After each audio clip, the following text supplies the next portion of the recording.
निगोदिया जीव सिद्धत्व शक्ति से युक्त है, उसे सिद्ध हो जाना चाहिए ना उसी पर्याय से। बोले नहीं, शक्ति है, उस पर्याय से नहीं हो सकता है, क्योंकि मोक्ष जाने के लिए मनुष्य पर्याय की प्रत्याशक्ति अनिवार्य है। जब तक मनुष्य पर्याय नहीं होगी मोक्ष की प्राप्ति नहीं हो सकती है। अब ज्ञानी यहां पकड़िए, मनुष्य पर्याय भी मोक्ष प्राप्ति में साधन है। मनुष्य पर्याय से मोक्ष होता है, ठीक है। तो फिर जो जीव कुल कलंकी, जो जीव कुलहीन है, जो मलेच्छ शादी है, हिंसा में धर्म मानते हैं, ऐसे लोगों के घर में जन्म लेने से मोक्ष हो जाएगा क्या? बोले मनुष्य पर्याय मात्र से नहीं, उत्तम कुल भी चाहिए। उत्तम कुल में बहुत सारे लोग होते हैं, उन सबका मोक्ष हो जाना चाहिए ना। बोले नहीं नहीं, उत्तम कुल के साथ साथ उत्तम चारित्र भी चाहिए। ठीक है, आपकी बात मानता हूं, उत्तम चारित्र को पालने वाले, मास को पास करने वाले लोग हैं, उन सबका मोक्ष क्यों नहीं हुआ फिर? बोले नहीं नहीं, उत्तम चारित्र के साथ साथ उत्तम परिणाम भी चाहिए। उत्तम परिणाम जब तक नहीं होंगे, भावों की विशुद्धि नहीं बनेगी, तब तक मेरे मित्र मोक्ष मार्ग सफल नहीं हो सकता। दुर्लभ से दुर्लभ, दीपक, दुर्लभ से दुर्लभ, दुर्लभ से दुर्लभ शुद्ध भाव धरना, शुद्ध भाव धरना। बाल को हरियाणा, बेटा सुनो मैं क्या कह रहा हूं, तुम ऐसा तो नहीं सोच रहे मेरे पिताजी यहां क्यों के लेके आ गए। बेटा ये सोचना अभाग्य मेरा कि ऐसे पिता घर में जन्मा हूं जिन्होंने महावीर के जन्म पर बैठा दिया मुझे। यानी दुर्लभ से दुर्लभ शुद्ध भाव धरना। क्या है, मुनिराज भी बन गए, अंतरंग की कलुषता नहीं छूटी तो बहुत बड़ी व्यवस्था है आगम में, असुर बना दिया जाएगा आपको भावों से। किलबिषक जाति का देव बन गए। ओहो, मालूम चला आभयोग जाति के देव बन गए। क्यों बने? आश्रय प्रणाम से, किलबिषक प्रणाम से देव दुर्गति हो जाती है। निर्गंत दीक्षा के उपरांत भी भावों में कलुषता रही, हीनादिक परिणाम रहे, और मित्र किसी को परास्त करने के भाव आ गए, किसी के अंदर आपको संक्लेशता बरतने लग गई, गुरु के प्रति प्रतिकूल तुम बोलना प्रारंभ कर दिए।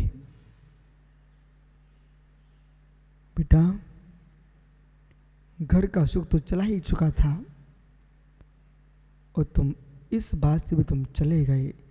ये विशुद्ध सागर नहीं बोल रहे हैं, जिनको पढ़ना हो तो आज अभी जा करके भगवती आराधना जी ग्रंथ को उठा के दो चक्र बराबर जी पुण्य गुण पढ़निया, ये मूलाचार की गाथा बोलोगे क्या?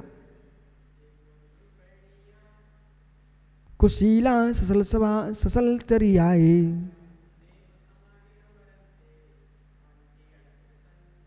बहुत बढ़िया, कम से कम तुम याद तो रखे हो। ये मूलाचार में लिखा है, जो जीव अपने गुरु के प्रतिकूल चलता है और ससबल क्रिया करता है, छुप करके मेरे मित्र संयम में दोष लगाता है, और वो जीव जिनागम के विरुद्ध कथन कर देता है, ऐसा जीव असमाधि मरण को प्राप्त होता है। ऐसा कहाँ लिखा? मूलाचार्य जी में लिखा है। भगवती आराधना जी में लिखा है, आसुरी प्रणाम, हर समय क्लेश क्लेश क्लेश के भाव रखता है, ऐसा असुर प्रणाम रखता है। वो जीव को यदि कदाचित देव आयु का बंध हो भी चुका होगा तो असुर जाति का देव बनेगा, जिसको आगम की भाषा में कहा है देव दुर्गति। भवनवासी, व्यंतर और जोशी, ये तीन जाति के देवों में जाना, ये देव दुर्गति है। ये देवों की दुर्गति कहलाती है। फिर उसमें भी किलबिशिक अभियोग ऐसे देव होना जिन विचारों को हाथी बन के खड़ा होना, घोड़ा बन के खड़ा होना है। अभियोग जाति के देव हैं, घूमते ही रहते हैं, घूमते ही रहते हैं, ठहर नहीं सकते हैं।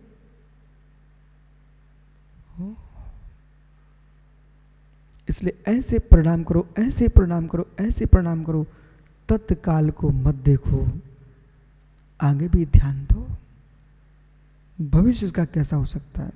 दीपक मित्र संदीप से कह देना, कदाचित कोई व्यक्ति तुम्हें गाली भी दे जाए, तुम्हारा बेटा ही गाली क्यों ना दे दे, सुन करके उसको क्षमा कर देना।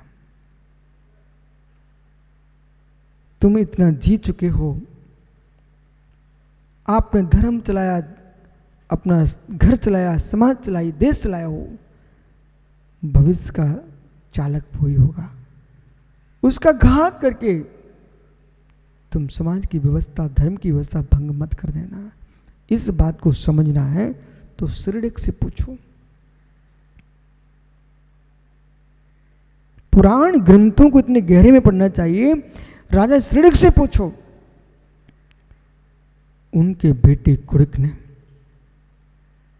जेल में डाल दिया था पिताजी को। तो श्रीडिक के सैनिकों ने कहा, महाराज आप आदेश करो, कुमार को हम बता सकते हैं कि सम्राट के अपमान का फल क्या मिलता है। स्वामी आप आदेश करो, हम कुमार को फांसी पर चढ़ा सकते हैं। रवि पढ़ा श्रीडिक ने क्या कहा। ओहो, श्रीडिक नैनों में पानी टपकाता हुआ, अश्रुपात करते हुए अपने सैनिकों से कहता है, हे सैनिकों सुनो सुनो, कुड़िक को मत मारना। मेरा जीवन तो वृद्ध हो ही चुका है, मुझे तो मरना ही है। यदि आपने उसे मार दिया तो तुम्हारा राजा नष्ट हो जाएगा, राज्य समाप्त हो जाएगा, वो भविष्य का तुम्हारा राजा है। ओहो, जिसे अपनी चिंता नहीं है, राज्य दिखाई दे रहा है, इस विराट राज्य का स्वामी कौन होगा। ऐसे मित्र धर्म के क्षेत्र में, परिवार के बीच में, आप अपने परिवार के सदस्य को मित्र अपना परिवार मत मानो, उससे भी धर्मात्मा मानो। जो सत्कार तुम बाहर के लोग करते हो, यदि पारस ऐसा अपने घर के लोग करने लग जाओ, तुम्हारा घर में कभी झगड़ा नहीं हो सकता। और जितना सत्कार अपने घर के लोगों का रखते हो, मित्र धर्म का बंधुत्व देखो, बाहर के लोग भी उतने ही अच्छे हैं। आप यहाँ पर हो, आप यहाँ पर हो, अपने गांव में हो, वहां तुम धर्म चला रहे हो, आपको अपना गांव दिख रहा है कि जैन धर्म दिख रहा है। इतना सा प्रश्न एक मेरा, दीपक गांव दिखता कि आपको धर्म दिखता है। दुनिया के लोग अपने धर्म के प्रचार में दूसरे को बदल रहे हैं, हम अपने समाज के लोगों को तोड़ रहे हैं, अपने बीच के लोगों को तोड़ रहे हैं। श्रद्धा बढ़ाने सीखो, श्रद्धा गिराना मत सीखो। मित्र, मुझे मालूम चल जाए कि तमिलनाडु में धर्म का अनुष्ठान हो रहा है, मैं गदगद हो जाऊंगा। मुझे मालूम चल जाए, सुब्र सा कल समाचार आए, कर्नाटक में नमोस्तु शासन ग्रुप जो है वो पर्यूषण में जगह जगह प्रवचन का कोई ऐसा रूपरेखा बना रहे हैं कि कन्नड़ भाषा में ग्रंथों पर प्रवचन होंगे। वहाँ पर उनका कल समाचार आया ब्रह्मचारी भैया के पास, तो मालूम बोला ने उनको समाचार दिया, बोले भैया आप बहुत अच्छा कर रहे हो, करो। मेरे मित्र, आज तुम बिहार में हो, हम छोटे में क्यों सोचे हैं, ये क्यों नहीं सोचते जब भगवान महावीर स्वामी थे तो अंग बलंग कलंगी मात्र नहीं, अफगानिस्तान, पाकिस्तान, मेरे मित्र चीन, सुमित्र, श्रीलंका, जितने देश है ना, सारे देशों में प्रभु ने धर्म का प्रचार किया था। क्या करोगे आप? सिमट के जैन धर्म चंद लोगों के हाथ में है। अनेक हेतु में भी हेतु है, मैं किसी से कम नहीं हूं, मैं किसी को अपना मानता नहीं हूं, इस अस्पर्श मान के बैठ गए एक दूसरे को। इसका परिणाम ही हुआ जब तो हमको छूने ही पसंद नहीं करते हो, हम दूर हो, जो हमको छुएंगे उनके साथ रहेंगे हम। धीरे धीरे धीरे धीरे लोग कम होते चले गए। उपजातियों के राग ने पारस जैन दर्शन की बहुत क्षति की। आज की तारीख तक एक उपजाति दूसरी उपजाति को देखना पसंद नहीं कर रही है। जो जहां पहुंच गया बोले मैं ही अधिकारी हूं, अब मैं दूसरे को देखना पसंद ही नहीं करूंगा, दूसरा आने नहीं दूंगा, बोले मंदिर मेरा है। ओ हो, तुमने क्या कर डाला। दुनिया के लोग दूसरों को अपने में मिला रहे हैं, हम मिले होने पर भी दूर भगा रहे हैं, जबकि जैन दर्शन का मूल सिद्धांत है अभेद से नहीं, भेद से अभेद की ओर। भेद से अभेद की ओर तुम्हारा जैन दर्शन का मूल सिद्धांत है, भेद से अभेद की ओर। व्यवहार में आओ तो धर्मात्मा में अभेद देखो, और निश्चय में जाओ तो निज का अभेद देखो। मोक्ष मार्ग है। बाद में जब कोई नहीं होगा पूजा करने के लिए, तुम पुजारियों को नहीं जीने दोगे, फिर दूसरा कोई अधिकार करेगा मंदिर पे, फिर कहोगे मेरा मंदिर है, मेरा मंदिर है, फिर तुम कोर्ट में पहुंच जाओगे मेरा मंदिर है। जब मंदिर में पूजा करने वाले थे उनको तुमने ही भगाया है, अब कह रहे मेरा मंदिर है। शिक्षा देना हो तो दया के साथ दो,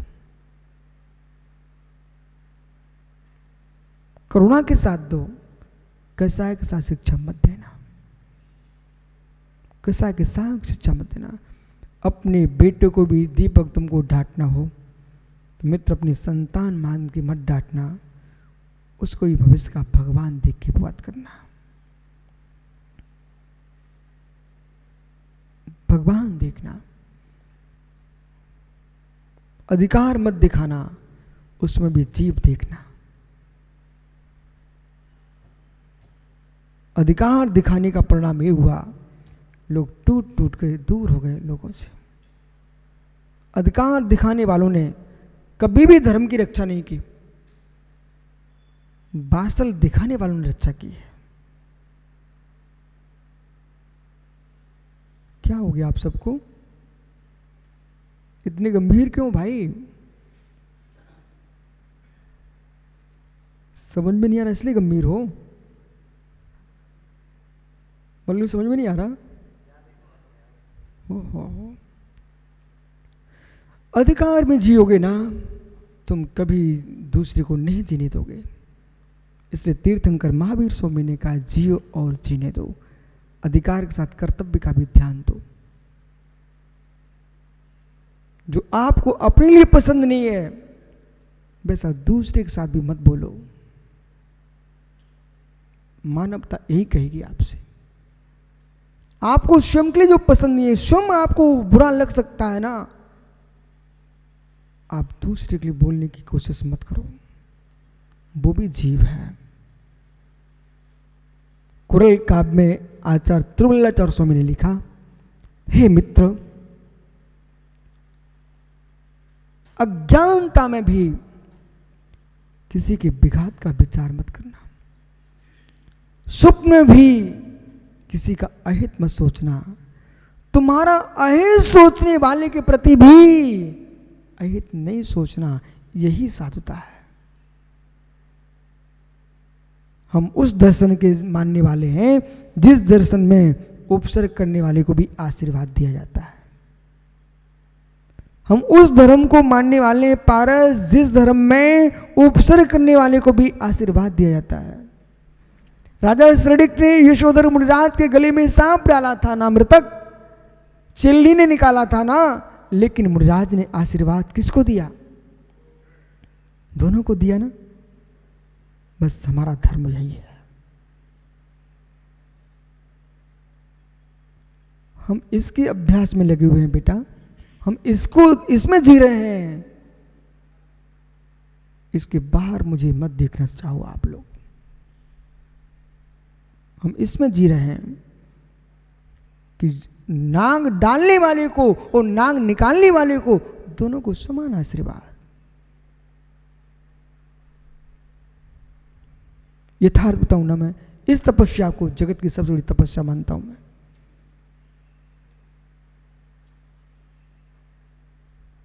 हजारों जीवन के एकासन कर लिए, लाखों ग्रंथ पढ़ लिए, हजारों उपवास कर लिए, लेकिन तुम्हारे विपरीत किसने कुछ कदम उठा दिए, उसके गाल पर तुमने चांटा मार दिया। हे मित्र, तुम्हारा उपवास सारे विलीन, कोई उपवास नहीं। तुम लंघन करना सीखे हो, उपवास करना नहीं सीखे।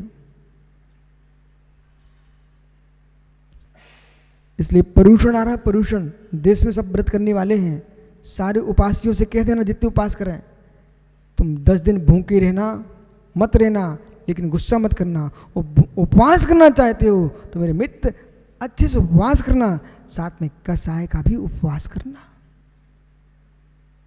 विशु 10 दिन क्या विचार कर रहे हो? हैं? जैसा मैं कहूं, मैं तो ये कहता हूं बेटा तू 2 टाइम भोजन कर लेना, लेकिन गुस्सा का त्याग कर देना 10 दिन के लिए। और जगत में बालक, एक बार पंडित टोडरमल जी का ध्यान रख लेना, कहीं ना कहीं किसी व्यक्ति में गुण तो होते हैं।